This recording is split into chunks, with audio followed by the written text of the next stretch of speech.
Hotel அறைக்குள் நடிகருக்கு நேர்ந்த சோகம். மலையாள திரையுலகின் ஃபேமஸ் நடிகரான கலாபவன் நவாஸ் 1995ல ரிலீஸ் ஆன சைத்தன்யம் படம் மூலமா சினிமாவுக்குள்ள என்ட்ரி ஆன இவர ஃபேமஸ் மிமிக்ரி ஆர்டிஸ்டும் கூட. இதனால ரசிகர்கள் மத்தியில இவருக்கு நல்ல பெயரும் இருந்துச்சு. இந்த நிலையில பிரகம்பனம் அப்படிங்கிற படத்தோட ஷூட்டிங் எர்ணாகுளத்துல நடந்துகிட்டு இருந்ததால பக்கத்துல இருந்த சோட்டானிக்கரையில உள்ள ஒரு ஹோட்டல்ல அவர் ரூம் எடுத்து தங்கியிருந்தாரு. அவரோட ஷெட்யூல் முடிஞ்சதால ஹோட்டல் ரூம செக் அவுட் பண்ண முடிவெடுத்திருந்த அவர் ஹோட்டல் ஊழியர்கள் கிட்ட பஸ் மற்றும் ட்ரெயின் டைமை பத்தி எல்லாம் விசாரிச்சிருக்காரு.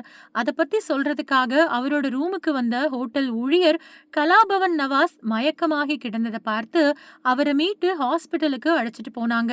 அவரை பரிசோதிச்ச டாக்டர்கள் கலாபவன் நவாஸ் ஏற்கனவே உயிரிழந்துட்டாருன்னு தெரிவிச்சிருக்காங்க.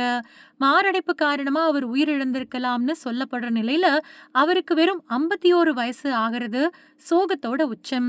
நடிகரோட திடீர் மறைவு ரசிகர்கள் மற்றும் திரைத்துறையினர் மத்தியில பெரிய சோகத்தை ஏற்படுத்தி இருக்கு. மேலும் வழக்கு பதிவு செய்த போலீசார் தீவிர விசாரணையும் மேற்கொண்டு வர்றாங்க.